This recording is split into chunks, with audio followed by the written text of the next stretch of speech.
Yo, what is up, everyone? Welcome to the Almost Grown Up podcast with Kamil and Azeem. As always, if you like what you hear and see, give us a like, get involved in the comments, really let us know what you think, and hit that subscribe button. And then next to it is a little notification bell.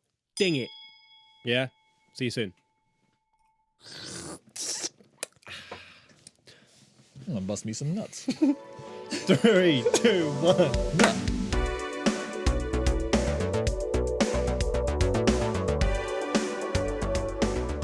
Here's a quick thing. Like nothing. No. I don't get why people do this, right? So, for all you ASMR people, right, they do this. Why you go? I've always thought this as a kid. My dad has always done it, and I feel like he does it on purpose sometimes. Like not to annoy me, but it's just he knows he's like being a It caricature almost of makes your body himself. feel good of like, oh, I've just hydrated. It's almost like It's you're because tricking your you're body. breathing in when you slurp. This is a really weird way to start the podcast, Yeah. but fuck it. Straight in. He. Yeah, so my thing wasn't really about the slurping. It was more about that. Yeah, but I'm thinking you're breathing in when you're slurping, so it's like you're building up the tension, and then you're going, you release it. Yeah. That's the only reason I can I think of. guess. But I don't know. I'm not saying that's what it is. For some reason, it really annoyed me. I think a few weeks ago. Some people can get away with it, and it's okay. Other people, it's fucking annoying. Yeah, but so like a few weeks ago, I was on a walk with my girlfriend. We were just walking by the river, and there's this dude. Which He one just was took a. Shut up. He just took a sip. Like he just Sorry, corner of Charlotte. my eye. He just took a sip and just went. Or a stranger. Yeah, no, but not to us. But he just did it. But like really, like it seemed like he did it really loud. Like a just really fucking good sip of probably Irish coffee. H2O. I don't know. I don't know what he was drinking. Fuck it, whatever. But But anyways, how's your day been? let's not go into that because I'm fucking working. I've worked like consistently 12-hour days, and today was like my what's 2 weeks minus 2 days, 12th working day on the trot because I worked the weekend too. Jesus. Right. More money, more hours, more problems. Well, Less time. it's not more money, more what? It's not more hours, more money because it's not an hour. Oh thing. yeah. Oh shit. I guess. I'm just getting shafted, but hey. Getting pegged. Speaking of that, And we're some. back. Oh well, I suppose so. I had it. Well, okay. So I've been. How do I approach this? Definitely not my back. Just to approach it face first. Yeah. So someone's on this. Been listening to this podcast. Shout outs to you. Thanks for listening. Yeah, thank you. But You just started going through my Instagram and commenting on photos. But apparently we discussed pegging one time. I don't even remember. no, we did. I don't remember this. I'm pretty certain we talked about it. I've got terrible memory, but Yeah. Well, me too. so we've discussed it, and I think that I mean, I'm not going to say who you're at, what your at is, but let's just have a look, shall we? And this is all in one day. So this person's just gone. Just listen to the podcast where you mention pegging, and say women don't get anything out of it. Again, I have no recollection of this. Oh, I have so many thoughts you don't even know, lol. What does that mean? What are your thoughts? Comment on this. what are Comment your- here. yeah. This is better, and share it around. Yeah. Not the anyway. And then there's another one. So they scroll back another few pictures and commented, "Oh hey," with 4 Ys, crying, laughing emoji, heart eyes emoji, covering your mouth with your hand emoji, and then they went back to a photo I posted in 2018, March of 2018. This is my bum out in the mountains. Nice. And goes, probably my favorite post of yours. So thank you. Little creepy, but thank you. To be fair, you're the one putting your ass out on social media, so Yeah. so you kind I of. think it's because when I incited still it. worked at my old agency, and I was like, I'm going to get my ass out in the mountains. I didn't know it would be snowing in Mount Snowdon. It was very cold. There was It's in the name, though, isn't it? Yeah. I've been there. It's when you go high up, it starts to snow. Yeah. We originally went there to do that zip wire thing, me and Jerome. Oh, cool. It was closed because it was snowing. So we're like, You'd think they'd have that like contingency in place, like where they could still yeah, I kind mean, of do it. it was really strong, okay. strong snow. Because Sleet. we were in Cardiff, and strong sleet. Sleet's still like level down from snow. No. Yeah, Sleet's like just like snow. Oh, I didn't know that. Yeah, sleet. Skeet. So, Motherfuckers. so skeet and then snow and then hail and then blizzard and then you're dead, like fucking hurricane. Yeah, I mean, I don't know if that's the official geographic. No. Geography terms. No, for what's it. the weather? There's a word. Weatherman. I don't know if that's a weatherman's There's term. a science, or not a science. There's a study, and it's of weather. So there's a word for it, Boring. which I'll put here somewhere. Be here. There we go. Or you could Photoshop a cock in there. It'd be even funnier. I won't do that. In fact, I know one fan of this podcast who'd really like that. The ones tweets we sorry. just read. I got you. Whatever. So yeah, no, let's not get into how my day was. I feel like you're living a far more interesting life because you're doing music stuff again. Yeah, dude. You've been fucking rehearsing shit. Yeah, and man. I'm going to the recording studio shit. tomorrow, which by the time you're listening to this, I would be on my way back. Yeah. In Totally Rockfield, relevant detail. in Wales. Cool studio. Going to be the second time with the same artist. Yeah. Recording some tunes. Should be fun. Nice. Remember back in the good old bad old days of Envy. Yeah. Recording. That was like my first exposure into going to not even a proper studio, but like just We went. Yeah, I guess we never went to like a full on. it was a home studio, but it sounded good. It was done, yeah, for the amount that we were paying. Yeah, which kind of. Shout out to Dan Kirk. You know what? Fuck it. Let's give him a shout out. I just Yeah. want to put his link in Totally. the description, just because that dude's been hustling for so long, and I think he was my first like view into what producing was, and I was like, oh shit! Like he was to me he was like Rick Rubin. Yeah, because He was fucking Sturgis to me. He always talked about like all these bands that he worked with. He was like, "Oh yeah, I've done." Because they were all on the same circuit, and then they were like playing bigger shows than us, and we were like, "That's what we want to be." It was Like, put in a word for us, man. Put in a word. He's like, yeah. No, don't worry, Dan. We don't hold it against you. Yeah. But yeah, that I remember being a vocalist and going to the studio and being like, so the way I think of it right now, looking back on it now, is like being any sort of musician and going to a studio and hitting your mark and playing to a click and all that kind of stuff, right? Yeah. The way I look at it and the way I approached it back then was like being an athlete and going and doing all your tests, like in terms of like your 1 rep max, your highest like vertical jump, your broad jump, all that kind of stuff, like the NFL combine. Yeah. Because everything is recorded on there, and it's like you're not on that note, you're coming off early here, you're not on the beat there, and I came out of it so demoralized the very first time. I think it's the very first recording, especially if you're like a vocalist. Because you mean with Dan in that studio, or just in general with the first recording? With Because he was very detailed. Like, Yes, I mean, yeah, we yeah. were all in the next room as well, and sort of going, "Oh, try it like this," or "Oh, I'll do it a bit differently." And yeah, but that was so difficult. If there's any vocalists out there who are still looking to step into the studio for the first time, just prepare yourself to feel like shit. You're gonna feel like shit. I came out being so depressed after that first recording session. yeah, I think it's also I like think I always do. it kind of comes down to what kind of music you're recording. Because with like heavier styles of music, like what we all playing, it was very much it had to be on the beat. It was so quantized, and what I mean by that is everything's sort of it's There's just no room snapped for- to the grid. yeah, like it has to be perfectly in time, and all the rhythms have to be like bang on for it to. There's no room to like push or pull. Yeah, or because anything. the style of music, it's almost like It's so in rhythmic. unison. Yeah, like linear. most instruments all work together and play similar rhythms. So if one thing's off, it just sounds a bit weird. But yeah, like so when you're a metal vocalist, there's more sort of like Like a- stringent sort of timing.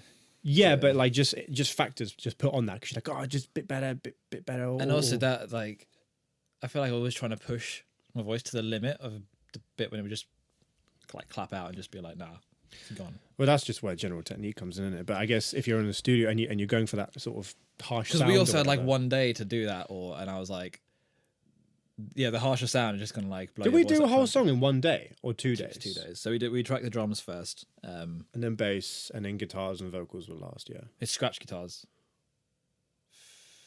first. Yeah, so we didn't even make demos beforehand. Typically, what you would do is you go into a studio No, and we You'd the have first some one demos for made. Dying Again. That was the first one we did. yeah. I feel like we did. Maybe. I feel like we did. But whatever, that's kind of the protocol. You kind of go in with some demo, and that way you know exactly what you're playing. For the sessions that I've done, anyways. There are some that you get where, you just get given a bit of music and you go, cool, here's what we're gonna do. All right, cool, on the spot, and they're just different. But with metal, it's mainly like we know what we're gonna do when we go in, because otherwise you're just rehearsing. You came across the very first 4-track CD a while ago, right? I did, yeah. I had a big old clear out in my room, in my house, and brought back some memories. And I was thinking of like all the times where we did that little. Yeah, we went to Heatham House in Twickenham and recorded that. And Shout out to Dwayne. Yeah, man. Bitches and hoes, motherfuckers. Love you, Dwayne. No one's gonna know any of these He was references. just basically a youth worker at this youth club that had the very first show for our band before you joined. Which It was also my first fucking gig horrendous. ever. Nice. No, my first gig ever was that talent show we did in Lambton School. Remember, we were like the only metal band, and we kind of turned up. And Didn't we do that 2 years? I was in school 2 uniform years? because I came straight from school. I had a tie on. So badass. Yeah, that to be fair, that was the like whole emo. Yeah, I thing. guess. Yeah. You pass it off as emo. I mean, it did have our school colours were basically the German flag. Yeah, they were like striped, weren't they? Yeah. 9. Yeah, and I was just thinking back to like all that cool shit we did. We did that lantern thing again though when it was outdoors. Do you remember? And then we played a cover of Poker Face, and I threw the water on all the people in the front. Oh my god, yes! How did I not remember this? Because know. you get like so into it, you're just like, fuck it. Not realizing it's like a fucking talent show. And you just fucking, take that. Rock and roll, baby. It's like, get the fuck out of my school. I'm sorry. I'm sorry. Mom, could you come pick me up? No, I was old enough to walk home. What with all the gear that we had? My That's for the cymbals. drummer. Oh yeah, fucking always for the drummer, mate. You chose a stupid instrument. No, Multiple instruments is what I play. I'm a percussionist. No, they're real musicians. Drummers aren't percussionists. Yeah, but I think this is always because you take out the melody aspect of it, so you're thinking in rhythms only for drummers. Is that why they're the butt of all musical jokes? I guess. Is that because even like if you look at Sesame Street, was it? Yeah. Yeah. Kermit and stuff. Yeah. No. Who was the drummer? Oh, the Muppet Animal. Show? That's the one. Animal, yeah. Like he's fucking crazy, yeah. So He's like, actually literally like Dave Grohl. Like, just yeah, exactly. Well, actually, that's a good shout. They always depict the drummer as just a bit of a nutcase. Yeah. And like has ADHD, which to be fair, I'm pretty convinced 90% of drummers have in some form or another ADHD or some sort of like attention span disorder. Why? I don't know. Every drummer I seem to come across, we're always just like fucking. I remember all over the place. When we used to be in practice, we'd be halfway through a song, and I'd be like, "Okay, cool, he's got it down," and you'd be like, "What pass next?" I'm like, "Verse." My But obviously, because there's a full band playing, you couldn't hear it. You'd be like, "Huh?" I'd be like, "Just play something." And you default to halftime, and I'd be like, "Fuck it," again. Yeah, my memory wasn't the best. I think it's because everything was so specific. You couldn't blag it. Like if you're playing like, I don't know, maybe with like a singer-songwriter and it's just the same groove all the way through kind of thing. Oh yeah. But I guess we were But writing then on the you spot. say this, but I remember being, I think it was 2012. Coney 2012. Nice. Never forget. Never forget. Sorry. And then I remember sitting in my halls at uni. I was on the phone to you, and we were discussing the rhythm guitar for the first part of Jerome's solo in Inside Artists. And there's like, you're the one that made the rhythm guitar part even more complicated because you wanted one phrase to be doing this pattern on the kick pedal, and then the second phrase to be doing the same thing but flipped. Yeah. And I was like, I mean, this is cool, and it's like a nice additional layer, but how are you of all people who forget the structure of the song and add more complications to it?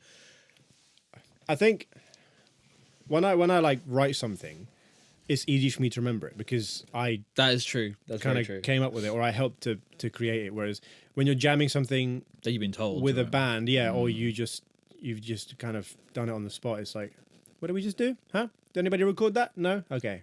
I think it was you that came up with the first idea of, I can't remember who you said it was, but you said whenever we have a jam, just put a mic in the corner, just leave it recording. I do that with my band, Backwards Creek. Yeah, shout out. Shout out. It's not Joe Creek. It's my It's fucking creek. for anyone who's just listening to this, you have no fucking clue what I just did. Yeah.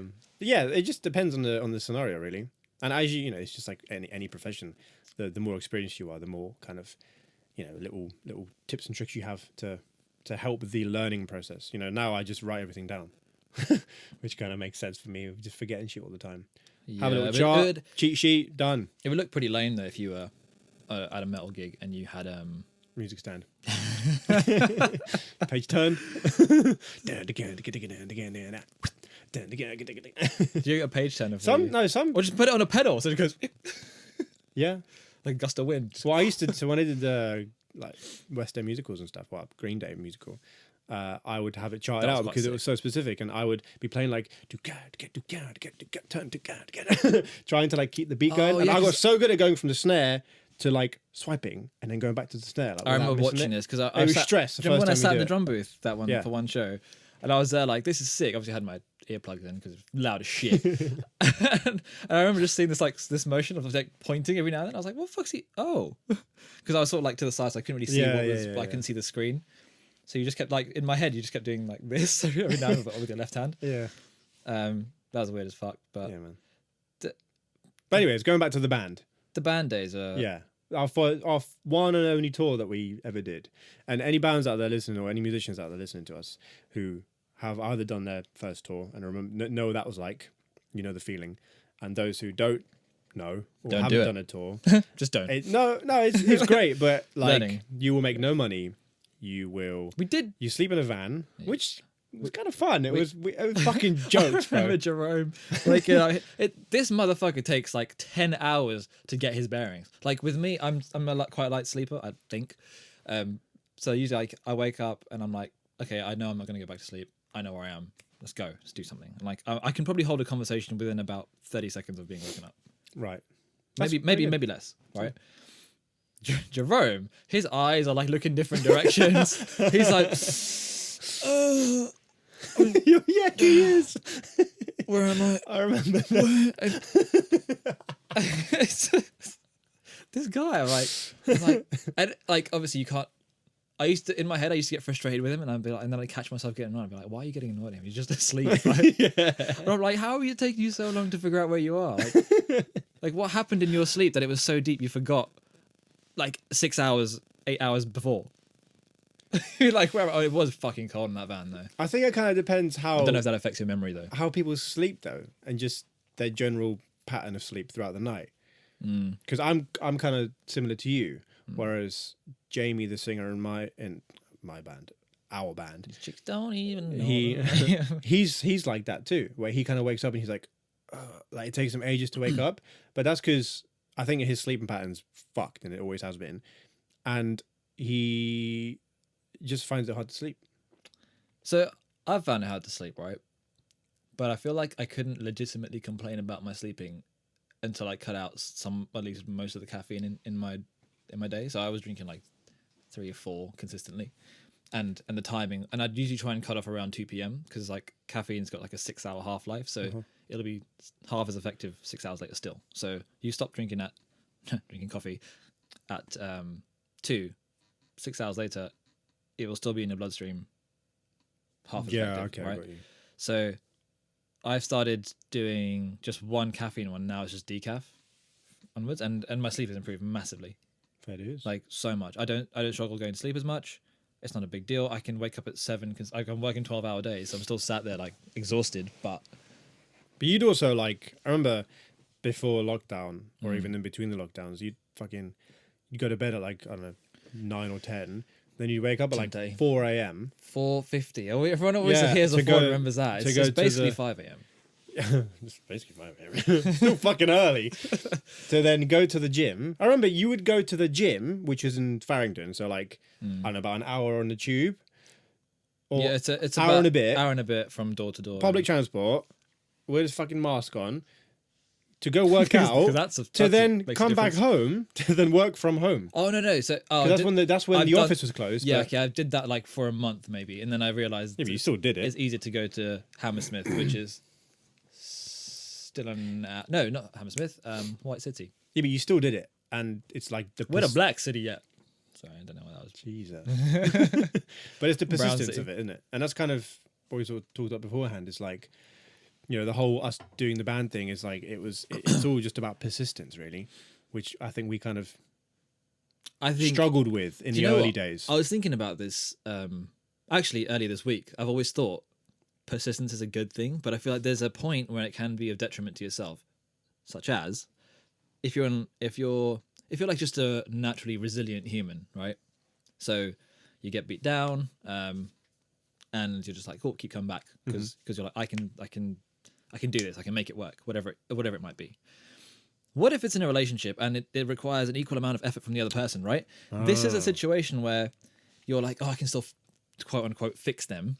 I know this is like super deep thought, but I was thinking, at what point does being resilient become a negative thing? Yeah. Because persistence is good, but being resilient to the point where you're damaging yourself and wasting your own time, like you've got a finite amount of years on this earth. Yeah. Right. So if you're too resilient, you could be barking up the wrong tree with a relationship, whether that's, like platonic or sexual or otherwise. Just got me thinking, at what point is I think being resilient to being too resilient? It comes down to the individual based on figuring out whether what they're being resilient for or on is worth their time. It's worth. It kind of ties into like sports psychology. They always say, figure out your why. As long as you know your why, you're golden. Which I think it's not just sports. Most everyone should at some point sit down and kind of really analyze or just think about what they want to do, what they have been doing, whether it's working, and whether they're going towards what they want to do. You know, it's that whole follow your passion kind of. Oh God, this thing. is I can't. It's turning a bit self-helpy at the moment, but you know, it's Helpy. Sorry, I was so immature. I'm sorry. This conversation there I had with my girlfriend, I think earlier this week, or maybe it was like last weekend. I suppose when you guys hear this, it'll be 2 weekends ago. Not that matters at all. But now I've gone off into a tangent, so I'm going to stay there. How'd you like that? Basically, we had this conversation. I can't quote it because it'll probably get me in trouble with the law. Not the law, but the law that is your girlfriend. No, not with her. No, she knows what I said. Oh, okay. In fact, she quoted it back to me, and I was like, "Did I say that?" Like last night. God damn. It's basically in terms of if my employer sees this or hears this. Okay. But so I won't quote it. But that basically pretty much spot on in terms of, are you pretty much doing that? Are you being resilient to the detriment of your own progression? Yeah. So there's a point where you got to call it quits, or dig out a clear path for yourself, sort of thing. We are sounding really self-helpy. Which we never intended this podcast to be like this. We just clearly seem to have a lot of problems. And we're just like, this is almost like a self-help for us. This is us talking about our feelings and emotions and putting it on social media. You guys got to do it. Huh? Guys got to do it. I mean, girls got to do it too, but you guys do it anyway. Yeah. Generalization. If you know, you know. You know. I know. So I think we're coming to the end of the podcast very, very shortly. We've got a bit of time. We've got 5 minutes. We got a bit of time. But I think it's time for random question. I want to make this a recurring theme. We'll try to, anyways. Depends how many questions we can think of, basically. We'll definitely come back to this, I think, because this is worth a bit more, I think, thought on what we're doing. What, my random question? No, the resilience and persistence and stuff. I'm sure it'll come out once we can start having guests on the show. I don't know where they're going to sit, but on the table. My lap. Don't sit on my lap. I've got very skinny legs. You just fall straight through. You'll break him. So, random question. Calves. Go on. I'm hoping you can add in like a yeah, that sort of sound, like the wheel from GTA. Just spin the fucking thing. Okay. So it is. You went. Not that one. It's because it's just a blank screen. Right. Yeah. He's just going through his photos. Dick pic. So, would you sell your sperm for randomly, or so it depends. How would you randomly sell your sperm? What if you're busting a cup and be like, "Hey, bitch, $5." No, but yeah, you either do it to donate, or you either do it because you have no money. How much are you charging per bus? Well, no, it's a flat rate. Is it a volume? Is it a volume? No, thing? it's flat rate. I It's think. like I ain't busting up for like 3 months. This is at least 100. This is disgusting. Yeah. No, but it's a serious topic. But then if you got some big old donkey balls action, then you... I don't think it matters about how much sperm you produce. I think it's whether Surely it no, does. I think it's based on whether it's live or not. They can't spread that out among other people. What do you mean live or Different not? people. No, course- whether it's fertile. Yeah. Yeah, but so then- they have to test you Okay, to no, see if you're but fertile. I think that's a given though. Let's just assume these are all fertile Okay, males, right? okay, cool. So then surely it would be on volume. No, because Or sperm count. No, because it's I've not looked into this. We probably should have done our research, but I think it's, and this is purely. But hang on. No, You're saying to let me donate. finish Though. my You're fucking- saying to donate though. The question was, would you sell your sperm? This is just to any willing buyer. Don't know why. Okay, so the other thing is, right, would you want little random like Yeah. Azeems running around like daddy? Well, you don't know it's me. I don't even know it's him. I might not even ever see him, but I like to know. Or her. I'd like to, yeah. I don't know why I thought, because the voice was high pitched too. Your kid came out with, "Yo, daddy, With the beard. daddy-o." Yeah, I mean, I wouldn't mind that. I'd be like, although I feel like I find my it girlfriend weird. would probably mind I'd that. fi- I'd I find feel that. like my other half that I settled down with would find it a bit. I guess it's different for a girl because she would have had to known. Like, do you know what I mean? Like, say if your girlfriend had lots of other kids Oh, that she didn't know about, it doesn't work the same Oh. when you flip it yeah, because it's a kind guy of hard to not know. like, how did you notice that? Just fell out, innit? That Oh, has shit, happened. still- There have been stories where that has happened. Didn't you know some dancer who was pregnant for so many months, and because she like apparently I remember you telling me she had like some super tight abs and she just didn't show a bump until like 8 months in or something, and was like, "Oh, by the way, you're pregnant." She's like, "I'm pregnant," and then she went, bleh. Vaguely, I can't recall, but that does sound like You said about some dancer, like musical theatre girl, and you're like, "Yeah, she's pregnant," and I was like, "She doesn't look pregnant." Well, she is now. You think she already had it by then? Yeah. But yeah. So would you say your sperm? I wouldn't sell my sperm. No. Because you don't want lots of sort of baby half baby Camils. That I makes it sound like I they're don't. half I don't babies. think I'm in a position to ever want to or need to sell my sperm. No, but that's not the question. That's what. Yeah, but that's the stipulations that I'm making. So you're saying you'd only ever do it if you had to? Or if I don't know. Such a stupid conversation, but I like this to end the podcast. No, go on. I'm interested to hear your thoughts. I don't know. Like maybe times will change, and I go. You know what? I feel like donating. I feel like giving back.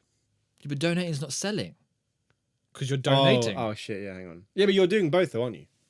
You're not.